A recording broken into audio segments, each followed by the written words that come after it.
본래 그 과도한 칭찬을 듣게 되면 그다음에 제가 설교하기 굉장히 힘들어집니다. 예, 브릿지 교회 한번 꼭 오고 싶었습니다.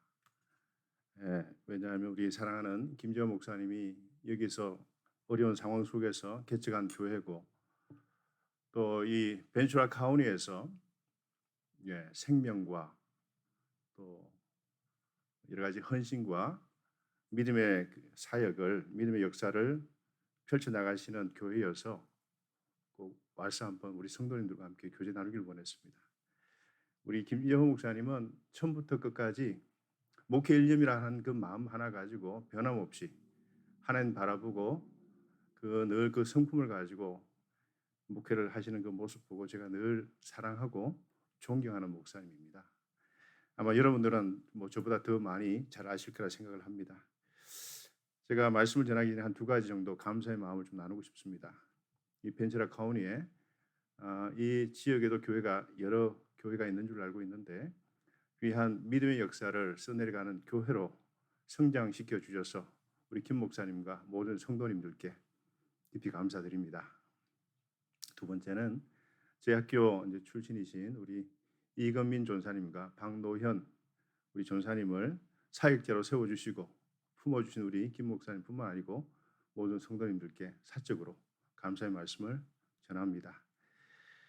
예, 여러분들 북아프리카의 히포의 주교였고 초대 교회의 아주 위대한 신학자였던 어거스틴이 이런 말을 합니다.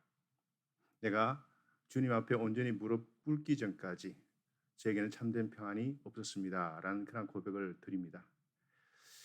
여러분들 우리가 드리는 이 예배 속에서 우리 안에 참된 평안이 있고 또 우리 속에 있는 영혼의 갈증을 해결할 수 있는 그런 복된 시간이 되기를 진심으로 바랍니다. 육신이 우리의 영을 지배하는 것이 아니고요. 영이 우리의 육신을 지배할 때 참된 평안이 우리 속에 샘솟듯 일어나는 줄 믿습니다. 오늘 우리 한번 이런 인사 한번 나누면 좋겠습니다. 독수리 같은 믿음의 성도가 됩시다 라고 하는 인사입니다. 오늘 본문과 관계에 있어서 한번 그런 인사 한번 나누고 제가 말씀을 다시 전하겠습니다. 독수리 같은 믿음의 성도가 됩시다. 좌우 옆에 계신 분들하고 앞뒤에 계신 분들하고 눈인사 하시면서 힘차게 한번 격려해 주시면 감사하겠습니다. 여러분들 그 육신은요 세월이 흘러가면 어떻습니까? 점점 쇠잔해지죠. 점점 노쇠화되고 또 병이 들고 언젠가는 우리 이 땅을 떠날 준비를 해야 됩니다. 그런데 우리 영혼만은 나이가 들면도 불구하고 독수리가 날개침같이 위로 비상하는 힘을 간직할 수가 있지 않습니까? 우리 영혼은 계속해서 새롭게 변화될 수 있는 그러한 힘이 있는 줄로 믿습니다. 오늘 같이 읽었던 이 단 두 구절의 말씀 가운데 청년 동사가 한 4개가 있습니다. 저는 이 청년 동사가 너무나 중요하다고 생각합니다. 우리가 삶을 살아가고 우리가 이 땅에서 신앙생활을 하면서 이 4가지 청년 동사만 마음에 간직하고 있다면 우리의 영성은, 우리의 신앙은 끊임없이 성장할 수가 있습니다. 그리고 오늘 본문 말씀을 통해 나누고자 하는 푸름과 청년의 기준은요, 나이가 아닙니다. 우리 안에 영성의 맥박이 뛰고 있는가, 우리 신앙이 늘 푸르르게 자라고 있는가, 그것이 우리의 기준이 되어야 될 줄로 믿습니다. 나이는 많으신데 그 속에 영성의 맥박이 팔팔 뛰는 분이 계셔요. 저는 그런 분을 청년이라 부르고 싶습니다. 나이는 젊은데 그 속에 영적 활기를 느끼지 못하는 분들이 계시죠. 저는 그런 분들을 노인이라 그렇게 부릅니다. 여러분들은 다 청년 같은 분들이라 저는 믿습니다. 자, 신약 성경 27권 가운데 끝에서 두 번째 있는 이 유다서는 별로 주목을 받지 못하는 성경 가운데 하나입니다. 단 한 장이고요. 25개의 장으로 되어 있고 그리고 456구절로 단어로 되어 있는 그러한 짧은 성경이지만 이 짧은 성경 안에는 우리에게 많은 교훈을 주고 있죠. 어떤 성서학자가 출판사의 부탁으로 유다서에 주석을 집필한 다음에 그 책의 머릿말에 이런 글을 썼다고 합니다. 유다서에 대한 관심이 적은 것은 이해하기 어려운 일이다. 최근에 다시 주목받고 있는 책 중에 하나가 유다서가 아닌가 생각합니다. 오늘 우리가 읽었던 그 본문은 유다서의 가장 핵심적인, 가장 중요한 구절이 됩니다. 오늘 본문에 4개의 중요한 단어가 나옵니다. 그 단어는 모두 동사형으로 되어 있습니다. 움직시로 되어 있습니다. 다시 한번 그 구절을 읽으실 때 그 중요한 4개의 단어가 무엇인지 한번 여러분들이 분석하시면서 같이 읽어주시면 대단히 감사하겠습니다. 자, 20절과 21절 같이 한번 읽어보겠습니다. 시작. 사랑하는 자들아, 너희는 너희 지극히 거룩한 믿음 위에 자신을 세우며 성령으로 기도하며 하나님의 사랑 안에서 자신을 지키며 영생에 이르도록 우리 주 예수 그리스도의 긍휼을 기다리라. 자, 영어 성경도 한번 우리 같이 한번 읽어볼까요? 여러분들 발음이 저보다 발음이 좋잖아요, 그죠? 같이 한번 읽어보겠습니다. 시작. But you, dear friends, build yourselves up in your most holy faith and pray in the Holy Spirit. Keep yourselves in God's love as you wait for the mercy of our Lord Jesus Christ to bring you to eternal life. 자, 여러분들 제가 한번 질문 드려보겠습니다. 이 4가지 청년 동사가 뭡니까? 첫 번째 동사가 뭘까요? 거룩한 믿음 위에 자신을 세우며 build up. 두 번째는 성령으로 기도하며 pray. 세 번째는 하나님의 사랑 안에서 자기를 지키며 keep. 마지막 4번째는요. 영원한 생명, 영생에 이르도록 우리 주 예수 그리스도의 긍휼을 기다리라. wait for. 자, 오늘 제 설교의 모든 내용은 아마 돌아서시면 다 잊어버릴 것 같습니다만은 이 4가지 중요한 청년 동사만은 꼭 기억하여 주시길 바랍니다. 이 4가지 동사가 청년 동사입니다. 제가 붙여본 별칭입니다. 우리를 끊임없이 신앙의 사람으로 자라게 하는 청년 동사입니다. 우리의 신앙과 영성을 중단 없이 자라게 하는 청년 동사들이죠. 이 땅에서 우리의 육신의 생명 끝이 있지만 우리의 영성, 우리의 신앙은 끝이 없습니다. 바울이 에베소 4장 13절에 이런 말씀하지 않습니까? 그리스도의 장사한 분량에 충만한 데까지 자라가십시오라고 말씀합니다. 어떤 성도님들은 나는 별 볼 일 없는 사람인데 그런 생각하지 마시기 바랍니다. 우리는 다 그리스도의 자녀고요, 하나님의 백성이고 그리스도의 제자인 것을 꼭 기억하시고 이 땅에 우리를 파송하신 그 아버지 하나님 뜻을 늘 기억하시면서 당당하게 위풍당당하게 살아가실 수 있기를 진심으로 바랍니다. 자, 청년 신앙을 간직한 분은 푸른 꿈을 꾸어야 합니다. 그 푸른 꿈이 나이와 관계없이 우리 안에 크게 자라고 실현되기 위해서는 믿음의 사람이 되어야 합니다. 인격과 믿음이 그리스도 장성한 분량까지 자랄 수 있음을 확신하고 그것을 실행할 수 있는 믿음의 사람들이 되시기를 진심으로 축복합니다. 자, 그들이 진정 푸른 신앙의 사람들이고요, 그들이 진정한 청년들입니다. 자, 보다 중요한 사실이 하나 있습니다. 한글이나 영어 성경에는 본래의 의미가 잘 살아나 있지 않지만 헬라 원어 성경을 보면 이 4가지 동사가 다 현재형입니다. 명령형이고요. 자, 그래서 이 헬라어에서는 영어하고 한글과는 달리 현재형이 갖고 있는 독특한 의미가 있습니다. 계속, 반복, 진행의 의미가 있죠. 그러면 잘하는 것, 기도하는 것, 그렇죠? 이 모든 그 4가지 청년 동사는 단 한 번만 하고 끝내는 것이 아니고 우리가 일평생 이 땅을 떠날 때까지 계속해서 하라고 하는 주님의 명령으로 우리는 받아들여야 된다는 것입니다. 다시 말해서 계속 세워나가야 하고 쉬지 말고 기도해야 하고 지켜나가야 하며 지속적으로 기다려야 한다는 뜻입니다. 다시 말해 이 4가지 단어 모두 진행형입니다. 우리들은 오늘 믿음 위에 계속 세워야 하고 오늘 성령으로 계속 기도해야 하고 오늘 하나님의 사랑 안에서 자신을 계속 지켜야 하고 오늘 예수 그리스도의 긍휼을 이 땅을 떠날 때까지 계속해서 기다려야 한다, 이런 메시지입니다. 만약 이 4가지 동사를 가지고 우리 삶의 구심점 삼고 우리가 일평생 그렇게 살아간다면 그것이 진정 하나님이 원하시는 삶의 방식일 것입니다. 자, 언제까지 우리가 일을 해야 될까요? 우리가 이 땅을 떠날 때까지, 주님 다시 오시는 날까지 우리의 신앙은 멈춤이 없습니다. 계속 진행형입니다. 그리고 이 4가지 단어는 해도 되고 하지 않아도 되는 그런 옵션이 아닙니다. 반드시 해야만 하는 하나님의 명령으로 이 4가지 동사를 우리에게 가르치고 있습니다. 선택사항이 아닌 필수사항입니다. 이 세상에서 하나님의 자녀답게 살아가기 위해서 우리가 반드시 실천해야 하는 우리의 미션입니다. 만약 종교 개혁이 다시 필요하다고 한다면 아마 이런 구호가 될 것 같습니다. 그리스도인으로 하여금 그리스도인 되게 하라. 과거엔 하나님으로 하여금 하나님 되게 하라. 이런 구호였다면 우리 현재 우리 교회의 형편을 보면은 정체성이 많이 붕괴되었습니다. 내가 누구인지, 교회는 다니는데 내가 어디로 가는지, 무엇을 믿고 있는지, 누구와 함께 관계를 맺어야 되는지, 이런 아이덴티티가 심각히 훼손된 것을 보게 되죠. 이 세속에 너무 많이 깊숙이 몰입하며 살아가고 우리 삶의 기반 자체가 흔들리면서 이 세속의 소위 길들여진 영성으로 변질되고 있는 것을 보게 됩니다. 그건 굉장히 심각한 문제고 우리 정체성의 혼란과 위기라고 저는 생각하고요. 그것을 다시 회복하지 않으면 교회는 다시 회복될 수 없다라고 저는 믿습니다.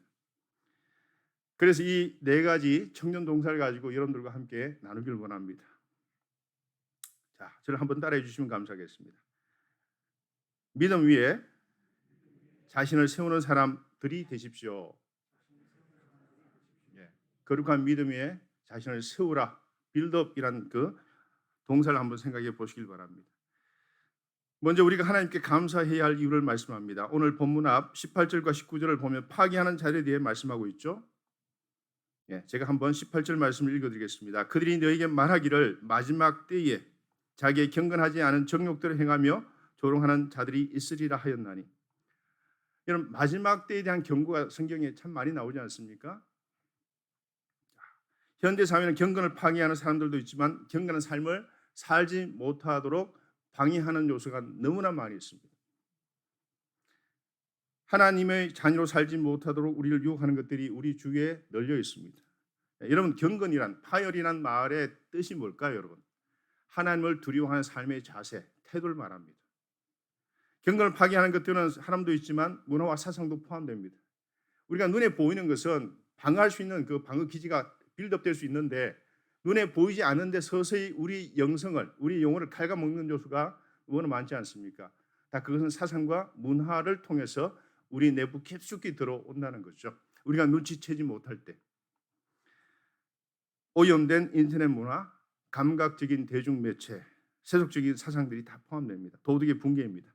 경건한 사람들을 넘어뜨리고 심지어 하나님께 도전합니다. 성경 종말 직전에 일어난 여러 가지 현상에 대해 말씀하죠. 생태계 파괴, 도덕의 붕괴, 끊임없는 재해와 교회 분열과 적그리스도와 같은 하나님을 대적하는 세력의 등장에 대해서 잊을만 하면 우리에게 경고합니다. 19절 말씀에 이런 말씀이 있습니다. 이 사람들은 분열을 일으키는 자며 육에 속한 자며 성령이 없는 자니라. 자, 분열을 일으키는 자는 화평을 파괴하는 사람들이죠. 우리가 하나님이 우리에게 요구하시는 이 땅 가운데 피스메이커로 살아가기를 원하십니다. 화평을 계속 건설해 나가는 사람들, 하나님과의 관계가 무너진 사람들에게, 하나님의 형상이 무너진 사람들에게 복음을 전가함으로써 그 형상 회복의 그 사역을 감당하라고 우리를 이 땅 가운데 파송하신 것입니다. 교회를 이 땅 가운데 세우신 것은, 우리를 이 땅 가운데 파송하신 것은 무너진 상처난 하나님 형상을 회복하라고 우리를 이 땅 가운데 보내주신 것입니다. 여러분, 주의 한번 보세요. 하나님 형상이 무너져서 내일이 없는, 좌절하고 있는, 심지어 어떤 사람 목숨을 스스로 끊고자 하는 그런 사람들이 너무나 많습니다. 왜 그렇습니까? 하나님과의 관계가 다 브레이크다운 되었기 때문에 그렇습니다. 무너졌기 때문에 그렇습니다. 자, 우리는 파괴하는 사람들에 속하지 않았고요. 건설하며 세우는 사람 편에 선 것을 감사하고 믿음의 기초 위에 영적인 집을 계속해서 세워나가야 합니다. 너희 지극히 거룩한 믿음 위에 자신을 세우며, 거룩한 믿음은 예수 그리스도에 대한 참된 신앙을 말합니다. 우리가 세우는 영적인 집, 신앙의 집을 우리가 일평생 한 번밖에 세울 수 없다면, 우리에게 주어진 것이 한 번의 기회밖에 없다면 그 집을 우리가 어떻게 세워나가야 할까요? 베드로후서 1장 5절 7절까지 이런 말씀이 있습니다. 그러므로 너희가 더욱 힘써 너희 믿음의 덕의 지식을, 지식의 절제를, 절제의 인내를, 인내의 경건을, 경건의 형제 우애를, 형제 우애의 사랑을 다하라. 자, 이게 굉장히 중요한 덕목들이죠. 우리의 인격을 닦고 교회를 세우고 이 땅 가운데 하나님 나라를 건설하려 할 때 가장 중요한 파운데이션, 기초를 무엇이라고 말씀하고 있습니까? 바로 믿음이라고 말씀합니다. faith입니다. 그건 하나님과의 신실한 관계를 의미합니다. 신앙생활을 마치 탑을 쌓는 것 같은 모습으로 말씀하고 있죠. 1층은 덕의 청, 2층은 지식의 청, 마지막 7째 층은 사랑의 청, 믿음의 탑은 이렇게 쌓아 올라가는 일종의 7층 탑처럼 말씀하고 있습니다. 이 말씀은 너희 믿음에 이런 말씀으로 시작됩니다. 그 기초는 믿음이라고 말씀합니다. 자, 성경에서 말하는 믿음은 거의 대부분이 명사형이 아닌 동사인 거 아십니까? 내가 믿습니다. 우리가 믿습니다. 교회 공동체 전체의 믿음의 고백들이 늘 따라옵니다. 초대교회 역사부터 그런 믿음의 역사가 고백들이 있었습니다. 자, 그 믿음이란 것은 추상적 단어가 아닙니다. 감상적 차원의 단순한 고백이 아닙니다. 신앙적인 액션을 요구합니다. 내가 주님을 믿습니다. 그 고백은 내가 주님처럼 그 인격을 담고 주님이 원하시는 삶의 방식대로 살아가겠습니다. 주님이 원하시는 뜻대로 살아가겠습니다. 그 고백과 함께 실제적으로 그렇게 살아가는 것이 포함되는 것입니다. 그래서 온전한 믿음이라는 것은 우리의 행함으로 완성되어지는 믿음을 말합니다. 단순한 감상적 고백이 아닙니다. 여러분, 신발 나이키 로고인 그 V라고 하시는 거 아시죠? V. 우리나라뿐만 아니라 전 세계적으로 가장 유명한 스포츠 브랜드인데요. 현재 그 나이키 로고의 이미지 가치가 얼마인지 아십니까? 100조 원입니다. 그 요거 하나 이렇게 된 거 있잖아요. 그 100조 원의 이미지 가치가. 누구나 나이키 로고는 잘 알고 있지만 나이키 선전 문구는 잘 모릅니다. 선전 문구가 뭘까요? Just do it. 그대로 하라는 겁니다. 그대로. 믿음 바대로 하라. 물론 이것은 세속적인 하나의 모토이지만 선전 문구이지만 저는 여기에 나름대로 우리의 그리스도인의 삶에 하나의 그 슬로건이 있다라고 생각합니다. 믿음은 듣고 본대로 가서 행하는 것입니다. 다시 말해서 신행일치입니다. 믿고 행함을 일치시키는 겁니다. 앉아서 사색에만 잠겨 있는 것이 아니고 just do it 하는 것이 진정한 믿음이라는 것입니다. 우리가 믿음의 기초를 둔 영적인 집을 세우는 사람이 되어야 한다는 것은 성경 여러 곳에 기록되어 있는 중요한 가르침이죠. 여러분, 산상설교의 마지막 결론이 마태복음 7장 마지막에 나오는 두 건축자의 비유입니다. 그 두 건축자의 비유를 말씀하시기 전에 예수님은 이런 말씀하시죠. 내 말을 듣고 행하는 자 그가 지혜로운 건축자와 같다 하시면서 두 건축자 비유를 말씀하세요. 한 사람은 모래 위에 반석을 지었습니다. 모래 위에 집을 지었고요. 다른 한 사람은 반석 위에 집을 지었습니다. 큰 홍수가 났습니다. 자, 결과는 뻔하지 않습니까? 모래 위에 집을 지었던 그 건축물은 처참하게 무너졌고요. 반석 위에 집을 지은 그 구조물은 거뜬하게 살아남았습니다. 그 이야기 결론부는 이겁니다. 예수님의 말씀을 듣고 행하는 것이 얼마나 중요하냐 이것에 따라서 우리가 파멸에 이를 수도 있고 구원받을 수도 있다라고 하는 바로 그 말씀이죠. 나의 말을 듣고 행한다는 그 전제에는 믿음이 분명히 수반되어 있지만 그 믿음의 연속에서 우리가 따라가야 할 것이 수반되어야 될 것이 행함인 것을 말씀하고 있습니다. 자, 믿음 위에 자신을 세우는 것은 혼자 힘으로 할 수가 없습니다. 그래서 하나님은 이 땅에 거룩한 공동체를 하나하나 세워 나가셨죠. 아담과 하와의 가정 공동체, 그죠? 부족 공동체, 족장 공동체가 있었고요. 12부족 공동체가 있었고요. 이스라엘 민족을 들어서 이방인의 빛으로 삼기 위해서 이스라엘 민족 공동체를 세웠습니다. 그런데 그 삶을 살지 못하니까 심판을 하셨죠. 그리고 이 땅에 예수께서 오셨고 홀로 하나님의 아들로 사역할 수 있음에도 불구하고 그 당시에 하층민이었던 12제자를 이렇게 세워서 12제자 공동체를 만들었습니다. 바울은 1세기 그레코 로마 사회에 가서 종형으로 선교하면서 가정 공동체를 세워서 대한 공동체를 만들었습니다. 하나님이 거룩한 공동체를 만든 겁니다. 그리고 그 전에 회당 공동체가 있었고요. 그리고 마지막에 요한계시록에 보면 어떤 사건으로 피난을 장식합니까? 신랑 되시는 그리스도와 이 땅에 신부되는 교회의 웨딩 세리머니로 마지막 엔딩 타임이 끝나요. 그럼 가정에서 가정으로 이어지고 그 사이에 수많은 공동체를 통해서 하나님은 구원의 역사를 펼쳐 나가신 것을 볼 수가 있습니다. 자, 그렇다면 여기 벤츄라 카운티에 브릿지 교회를 세운 이유가 뭘까요? 하나님이 거룩한 선교 사명 감당하라고, 구원의 사명을 감당하라고. 회복의 역사를 펼쳐나가라고 여기에 브릿지 교회를 세워 주신 줄로 저는 믿습니다. 그 사명 감당하라고 흩어져 있던 분들을 하나하나 모아가지고 이 브릿지 교회로 모아주셨고요. 우리 김재원 목사님과 함께 그 사명 감당하라고 이 땅 가운데 이 교회를 세워 주신 줄로 저는 믿습니다. 그렇기 때문에 우리에게는 신앙은 홀로 서기 가능하지 않습니다. 공동체가 필요합니다. 믿음의 선한 공동체가 필요합니다. 서로를 일으켜 세워주는 믿음의 식구가 필요합니다. 하나님은 인간의 죄로 파괴된 그 내면 세계의 질서와 자기 형상을 회복하시고자 이 땅에 크고 작은 공동체를 세워나가십니다. 그죠? 그래서 그 공동체 가운데 이 브릿지 교회가 분명히 든든하게 서갈 줄로 저는 믿습니다. 자, 새 시대의 역사를 여신 예수님이 하나님 나라를 선포하시면서 구상하고 이끄신 것은 제자 공동체였습니다. 바울은 가는 곳마다 가정 공동체를 세워서 그 지역을 선교하고 복음 전도했습니다. 자, 신약 성서 시대부터 이제껏 교회가 존속할 수 있었던 것은 하나님의 자녀 혹은 하나님의 유업을 받은 자들이라는 그 정체성 보존과 대물림에 있었습니다. 그러나 지금 그 공동체성이 과거 어느 때보다 큰 위협과 도전을 받고 있습니다. 교회가 지금 팬데믹 기간을 거치면서 많은 그 교회 공동체가 무너졌습니다. 물론 그 속에서 회복하고 성장하는 교회도 있습니다. 자, 이런 도전과 위협은 우는 사자처럼 교회의 중심과 외곽을 가리지 않고 계속해서 무차별로 공격하고 있습니다. 우는 사자처럼 돌아다니며 믿는 자를 삼키려고 덤비는 사탄의 공격 앞에 나 자신을 지키기 위해서는 믿음의 공동체가 필요합니다. 나 홀로 그것을 감당할 수가 없습니다. 서로 위로하고 격려하고 기도하고 말씀 나누고 예배를 함께 드리는 그 믿음의 공동체가 있어야지 내가 든든히 써갈 수가 있는 것입니다. 믿음의 자신을 세우는 것은 혼자의 힘으로 할 수가 없습니다. 서로를 일으켜 세워주는 믿음의 식구가 필요합니다. 그 공동체가 바로 브릿지 교회입니다. 이 교회에 속한 것을 하나님의 축복으로 생각하시고 이 가운데서 선한 믿음의 역사, 거룩한 회복의 역사, 그리고 하나님의 구원의 방주 역할을 감당할 수 있는 그런 공동체가 될 수 있기를 진심으로 소망합니다. 두 번째로 저를 한번 따라해 주십니다.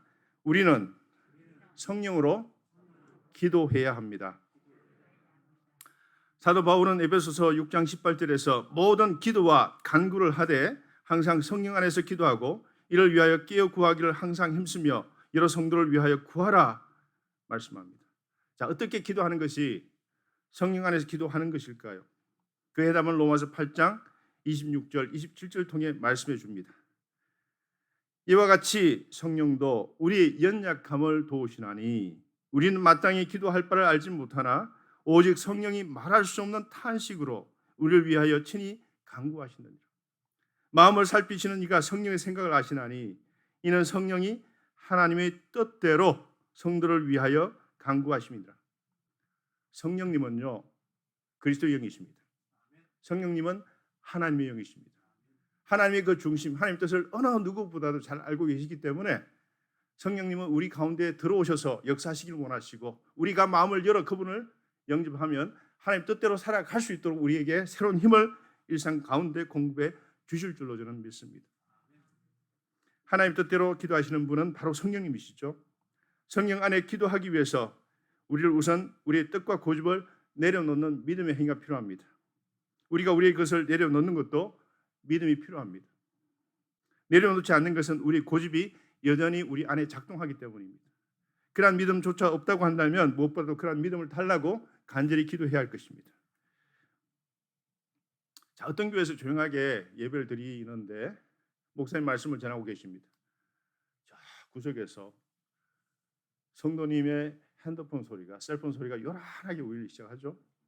갑자기 말씀을 전하신 목사님이 순간 짜증이 나셨어요. 아무개 성도님, 제가 뭐라고 이야기했습니까?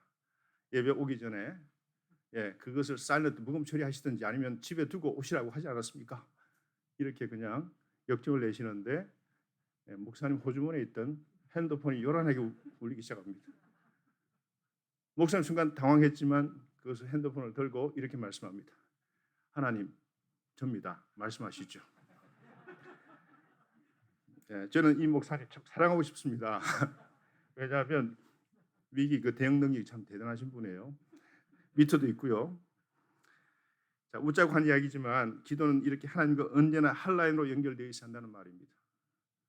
기도는 우리의 라이프라인입니다. 기도를 멈추는 순간 우리의 영성도 우리의 믿음도 멈추고 맙니다. 제 삶을 돌아보면 참 어려웠던 순간들이 많아요. 특히 학교를 운영하면서 여러 가지 참 눈물겨운 고백도 많고 재정이 돌아가지 않아서 예, 밤에 잠을 자는데 한 3번을 깼어요. 왜 내가 잠을 못 잘까 해보니까 이 재정이 주는 프레셔 때문에 순간순간 계속 눈을 뜨게 되는 거죠. 뭐 제가 할 수 있는 게 뭡니까? 그냥 엎드려서 기도하는 거죠. 하나님, 이 우주를 만드신 하나님인데 이 작은 학교 어떻게 안 됩니까? 뭐 막 속이 상하고 그냥 막 하소연하는 거예요, 그냥. 근데 돌아보면 다 하나님 해결해 주셨거든요. 그 순간순간 고비가 있는데 그 고비를 인간적 노력으로 해결해 봐야 별 수가 없어요. 결국은 저는 최선을 다하고 그리고 나머지는 하나님께 맡기고 나가면 돌아보면 다 해결되어 있어요. 학교가 계속 안정적으로 성장해 왔고요. 약진해 왔고 이 어려운 시기 속에서도 학교는 계속해서 발전해 왔거든요. 재정은 조금씩 더 늘어났고 학생 수도 점점 채워지는 역사가 있습니다. 그래서 제가 돌아보면서 저의 믿음 없음을 늘 고백합니다. 내가 참 많이 부족하구나. 자, 기도는 사람으로 하여금 죄를 거치게 만듭니다. 그렇지 않으면 죄가 사람을 유혹하여 기도를 거치게 만듭니다. 이것은 우리가 더 나락으로 빠져드는 그런 아주 템테이션, 큰 유혹이죠. 솔로 역정을 썼던 존 버년의 말입니다. 우리가 무릎을 꿇을 때 가장 크고 강하게 설 수가 있습니다. 천사가 바울과 실라를 감옥으로부터 끄집어내었습니다. 그러나 그들 정작 끄집어낸 것은 천사가 아닌 그들의 기도였습니다. 간절한 기도였죠. 바울 사도는 감옥에서 에베소 교회 성도들에게 편지를 보내면서 내가 입을 열어 복음의 비밀을 담대히 알리게 해달라 그렇게 기도해 줄 것을 부탁했습니다. 이런 기도가 성령을 하는 기도입니다. 여러분들 기도에 빛을 많이 주십시오. 기도를 부탁하십시오. 이런 기도 해달라고. 자녀 문제가 있다. 부부 문제가 있다. 앞으로 자기 사역의 진로에 대한 문제가 있다. 다 그냥 이야기를 하시고 기도를 요청하시면요. 그게 굉장히 힘이 되더라고요. 기도의 빛은 많이 지시는 게 좋습니다. 자, 예수께서 겟세마네 동산에서 기도하실 때 아버지여 만일 아버지의 뜻이거든 이 잔을 내게서 옮기시옵소서 그러나 내 원대로 마시옵고 아버지의 원대로 되기를 원하옵나이다. 이것이 성령으로 드리는 기도입니다. 얼마나 고통스러웠으면 그것을 피해가고 싶었는데 예수님도 그렇지만 최종적으로 기도드린 것은 아버지의 뜻대로 그렇게 사역하기를 원한다라고 그 힘을 달라고 하는 기도 아닙니까?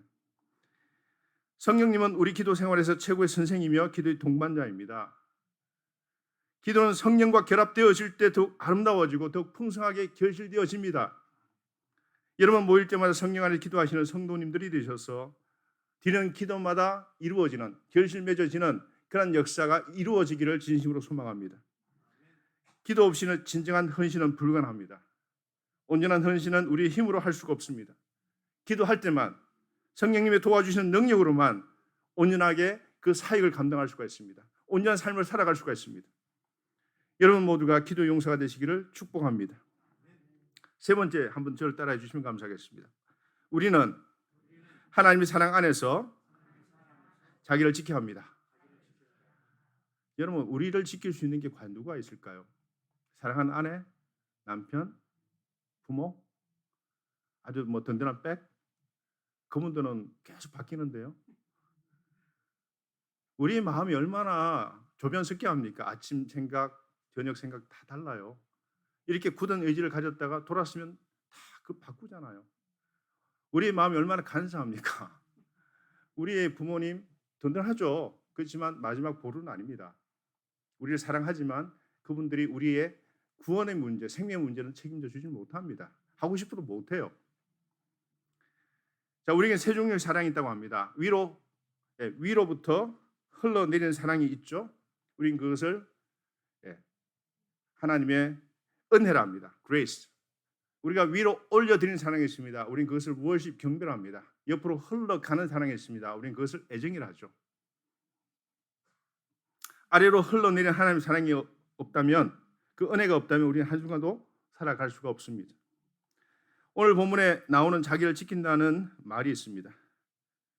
이 단어의 뜻은 방어를 말하는데요. 성경 원문 풀이로 보니까 여기서 지키라에 해당되는 헬러 단어 테레사테란 말은 뭐 제2부정 과거 능동 긴급의 명령 이렇게 복잡하게 설명하고 있는데 간단히 말씀드리면 아주 절박한 상태에서 내리는 급한 명령입니다. 자, 왜 그 당시에 급한 명령을 내렸을까요? 이단의 교회 침투가 심각했습니다. 믿음의 체계를 흔들어 버리고 교회를 파토내는 그러한 일들이 생겼다는 것입니다. 그 당시 교회를 주로 괴롭힌 이단은 나치즘, 영지주의였습니다. 당시 기독교의 가장 강력한 에너미, 적이었습니다. 유다서는 바로 이 영지주의로부터 교회를 보호하기 위하여 기록된 성경입니다. 그래서 셜클레라는 신학자는 유다서를 반이단적 비라라고 했고요. 노후라고 하는 신학자는 투쟁의 편지라고 하는 닉네임을 이 유다서에 붙여주었습니다. 이단들의 침투가 너무 심해서 유다는 다급하게 그리고 강력하게 하나님의 사랑 안에서 여러분 자신을 지켜야 합니다라고 말씀합니다. 이단이란 말의 그 단어의 뜻이 뭡니까? 다를이 끝단자 아닙니까? 원뿔에 출발한 것 같은데 격가지를 치면서 엉뚱한 방향으로 뻗어나가는 것, 이것이 이단이거든요. 자, 기독교의 뿌리에 출발했지만 여러 가지 잡스러운 사조와 사상을 복음과 섞어버리는 것이 이단입니다. 이단을 좀 더 넓게 생각한다면 우리가 바른 신앙생활을 하지 못하게 만드는 모든 것이 그 속에 포함되어집니다. 우리를 하나님께로부터 멀어지게 하는 모든 것입니다. 자, 이러한 것들로부터 우리 자신을 지켜야 된다라고 말씀합니다. 자기를 지켜 세속에 물들지 않도록 하는 것, 이것이 요즘 신앙인들이 가장 힘써야 할 일이 아닌가 생각됩니다. 런던 신학대학 출입문 위에는 믿음을 지킴으로써 내가 지켜 지도다라는 말이 써 있는 유명한 그 설교가 스펄전이 써놓은 글이 있다고 합니다. 자, 믿음을 지킴으로써 나 자신을 지킬 수가 있습니다. 믿음을 지킴으로써 나의 가정을 지킬 수가 있습니다. 믿음을 지킴으로써 신앙 공동체 교회를 지켜낼 수가 있다고 저는 믿습니다. 현대 교회는 세속에 물들지 않은 거룩한 영성을 회복해야 합니다. 여러분들 우리 잔디밭에 보면 가끔 엉겅퀴가 쫙 피어오르잖아요. 엉겅퀴 뭐 민들레 같은 것들이 피어오르는데 이 댄들리온 민들레 그 민들레를 볼 때마다 참 그 생명이 참 강하지 않습니까? 쭉 자라 올라가지고 울뚝 있으면 보기 싫잖아요. 그럼 뽑아가지고 뽑는데 힘으로 하면 위 대는 잘라지는데 위에 밑뿌리 잘라지고 뽑히지가 않아요. 여러분 민들레가 꽃이 다 지고 나면 그 위에 뭐가 쌓입니까?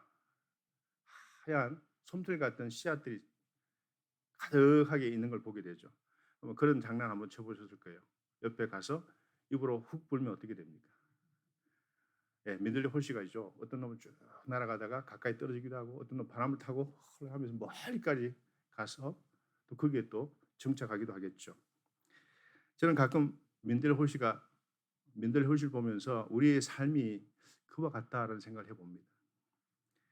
민들레 홀씨처럼 입으로 훅 바람을 불면 쉽게 날아가 버리는 우리를 하나님이 각자 불러주셨다는 겁니다.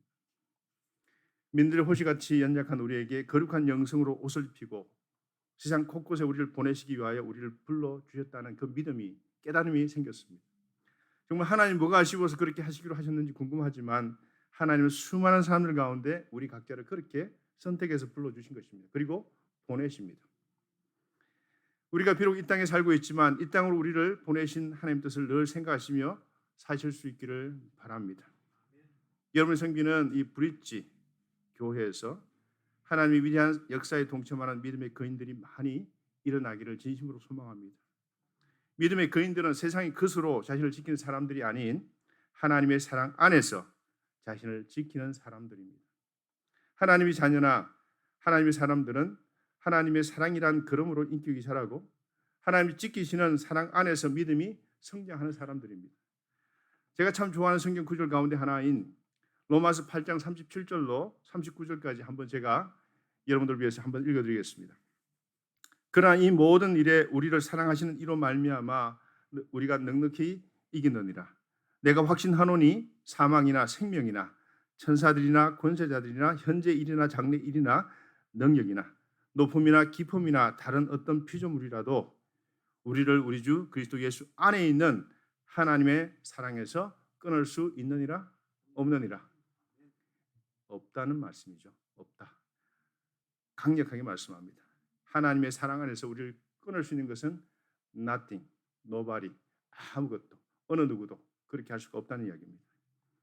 하나님의 사랑은 그만큼 강력합니다. 믿음, 소망, 사랑 그 중에 제일은 사랑이라고 말씀하지 않습니까? 이 세상을 만드시고 지금도 살아 역사하시는 그 하나님은 그 사랑을 통해서 우리를 끝까지 책임져 주시고 붙잡아 주십니다. 다만 우리에게 필요한 것은 그분의 사랑을 신뢰하는 것이죠.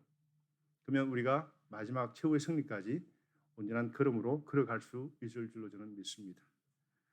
자, 마지막입니다. 저를 한 번 더 따라해 주시면 감사하겠습니다. 우리는 예수 그리스도의 긍휼을 기다려야 합니다. 자, 어머니로 그 히브리어로 모텔을 뜻하는 단어가 라캄이에요. 라캄. 이 라캄이란 단어는 동시에 긍휼을 뜻합니다. 그 어머니의 모태와 긍휼이라는 단어의 뿌리가 같다는 이야기예요. 그죠? 다시 말해 히브리어로 그 모태라는 단어와 긍휼의 그 단어가 뿌리 같은데 긍휼이라는 자비, 즉 불쌍히 여기는 마음을 뜻하죠. 근데 재미있는 사실은 긍휼 같은 의미로 사용되고 있는 모태 라캄은 보통의 모태가 아닌 태아를 품고 있는 모태를 말합니다. 그래서 히브리인들은 태아를 갖지 않은 모태를 뜻하는 다른 단어가 있습니다. 그건 레켐입니다. 라캄, 레켐 차이가 있죠. 자, 태아를 지닌 모태 라캄이 동시에 긍휼을 뜻한다는 것은 참 의미심장합니다. 태아를 품은 어머니 한번 모태를 한번 생각해 보시길 바랍니다. 비록 핏덩이에 지나지 않는다 할지라도 그 모태는 이미 그 생명을 자신의 테두리 안으로 받아들여서 자기 속에 있는 태아와 함께 살아가게 됩니다. 10개월 동안. 그 탯줄을 통해서 끊임없이 자양분, 산소 이런 것을 공급하지 않습니까? 그 탯줄이 만약 끊어진다면 어떻게 될까요? 그 아이는 어머니 모태 속에 사산 죽고 맙니다. 자, 자기 속에 들어있는 태아를 품고 감싸고 지키고 보호하기 위해서 그 어머니의 모태는 잠시도 쉬지 않습니다. 그 태아에게 필요한 모든 것을 탯줄을 통해 아낌없이 공급하죠. 모태가 태아를 위해 행하는 이 모든 동작 혹은 역할을 한마디로 표현한다면 바로 긍휼입니다. 10달 동안 어머니의 모태는 자기 속에 품긴 태아를 위한 온갖 긍휼을 다 베풀어 줍니다. 온갖 희생과 헌신을 다하죠. 자, 말씀드린 것처럼 긍휼과 모태란 단어의 뿌리가 같습니다. 태아를 품고서 모든 것을 아낌없이 공급하고 보호하는 어머니의 모태처럼 우리를 향한 하나님의 사랑이 그와 같다는 것입니다.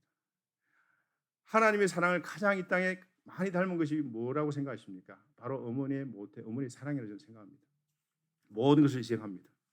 단 한순간 하나님의 긍휼이 없다면 우리는 살 수가 없습니다. 영적 생명을 공급하지 않고서는 하나님의 거룩한 백성, 자녀가 될 수가 없습니다. 우리가 위기와 고난의 상황에 처해 있는 그 순간에도 하나님의 자비의 손길이 늘 우리 위에 머물러 있음을 믿으실 수 있기를 바랍니다. 어머니 모태는 그 속에 든 태아를 버릴 수 없듯이 우리를 위해 십자가형을 당하는 예수 그리스도의 긍휼을 늘 간절히 사모하고 기다릴 수 있기를 바랍니다. 여러분들은 예수 그리스도의 긍휼을 기다릴 뿐만 아니고 그분께서 몸소 보여주신 긍휼로 이 세상을 복음으로 섬기는 하나님의 거룩한 사람들이 되시기를 축복합니다. 유다는 사랑하는 자들아 이런 말로 오늘의 권면과 명령을 하고 있습니다. 사랑하는 자들아, 이것은 주님께서 간곡한 말씀을 부탁하실 때 이 사랑하는 자들아라고 하는 말씀을 사용한다고 합니다. 자, 여러분들, 우리는 지금 어떤 건물을 짓고 있습니까? 그 건물을 짓을 때 단 한 번밖에 기회가 주어지지 않는다면 그 건물은 우리가 마지막 순간까지 최선을 다해서 긴장하며 아름답게 지어 나가야 합니다. 그런 점에서 오늘 유다서 본문은 4개의 청년 동사를 가지고 푸른 신앙인으로 자랄 수 있는 4가지 신앙 원리를 우리에게 말씀하고 있죠. 자, 여러분들 한번 제가 그 4가지 중요한 청년 동사를 한번 말씀드릴 테니까 우리가 그것을 한번 머릿속에 각인시키기 위해서 한번 저를 따라해 주시면 감사하겠습니다. 자, 여러분들 오늘 내용, 모든 설교 내용은 다 잊어버리더라도 이 4가지 청년 동사만은 꼭 기억해 주시길 바랍니다. 그래서 이 브릿지 교회가 이 벤츄라 지역에서 더욱더 성장해서 아름다운 이야기가 온 세계에 편만할 수 있는 교회로 성장해 갈 수 있기를 진심으로 소망합니다. 자, 거룩한 믿음 위에 나를 세우자. 성령으로 기도하자. 하나님의 사랑 안에서 나를 지키자. 예수 그리스도의 긍휼을 기다리자. 여러분 꼭 기억해 주시길 바랍니다.